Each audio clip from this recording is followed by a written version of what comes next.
Hey, welcome to Jimmy Bucket Outdoors. Look what I bought. 10.5 Brooklyn Kayak with the flipper style pedal drive. There's some good and bad things about this kayak, and I will share both. I do not work for a kayak company. I'm not sponsored by one. So this is my true and honest review. Overall, it's 10.5. It floats really well. It's very sturdy. At the nose, we'll start here. At the nose, it does have a drain plug. Drain plug is pretty good. You turn it upside down and it will drain all of the water out except for just a little, but it's a very good drain plug. The front T-handle, very strong. It's made with stainless steel hardware. The bungee strap, it could be better, but it could be worse. The scupper holes drain water really well, and I'll explain how I found that out pretty soon. Rod holder was an addition. I can put that at the bottom in the description. The rudder system works pretty good. I would opt for the larger rudder if you want to make wide, sharp turns, but I usually do mine in the intercoastal, big lakes, that kind of stuff, so I really don't have to worry about sharp turns per se. Rod holders are pretty good. Stainless steel. Got covers to keep the rain out. I added the Z-Track trawler anchor trolley. It does lock. I'll put the description of that as well. It is really good. The seat is adjustable at the straps. It's not adjustable at the base. The flippers are adjustable. So it adjusts from 1 to 7. It's according to how tall you are. I'm a short guy, 5'5"-ish. I would use mine on around 3. So if you're a tall guy, 7 would stretch out to, I don't know, maybe 6 foot. Z-rails. The Z-rails are not Z-rails. They are sliding rails that has a screw in it.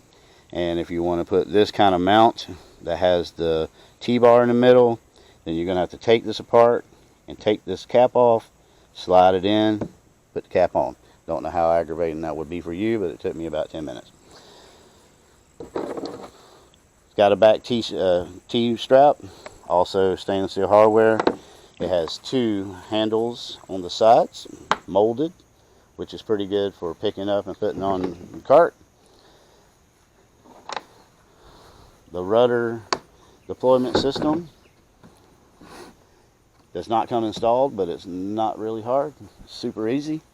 These bungees are pretty tough. I think I'm going to replace these with some kind of wire instead of using this, but it seems like it's pretty tough material. This is pretty tough as well. 1,100 pounds, I believe, like the 1,100 pound paracord. It does cotter key in. Super easy. Has a molded cup holder. Not very deep, so don't put a turbis cup in there. It'll flip out. Here's the Z-rail with just the bolt. It does slide, but you do have to take it apart. And you have to put, if you want to put the T-bolts in. So here's the problem. Flippers. Notice something missing right there. Out in the ocean, about 2 miles, that comes off. All's in the ocean. This piece right here. Don't know if it's a flaw in the system, flaw in the design, but that popped up and fell out in the ocean. Guess what? Jimmy Bucket had to paddle. It does have a lock and storage compartment. It is waterproof. I learned that while I was out there paddling my butt off with waves coming over the top of the bow.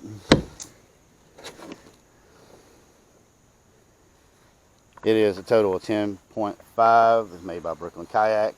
If you think Brooklyn Kayak Company is made in the United States, think again. It's made by an independent manufacturer, but it's molded pretty good.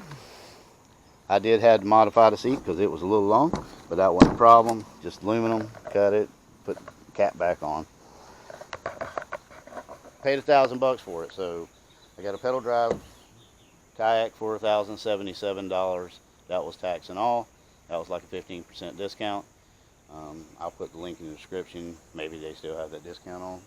But for $1,077, not a bad kayak. However, if you can't pedal it, guess what? Then you got to paddle. So I would suggest really to make sure you have a paddle on board. It does have a paddle keep. It has a mold where the paddle sits, which is pretty good. But anyway, $1,077. Not terrible, but when it don't work, it could cost $1. You have any questions, concerns, suggestions, anything that may have happened to you, or any tips that I could use to make this kayak a lot better, please comment down below. But like always, like and subscribe, or don't. I'd love to hear your comments. Thank you very much. Have a great day.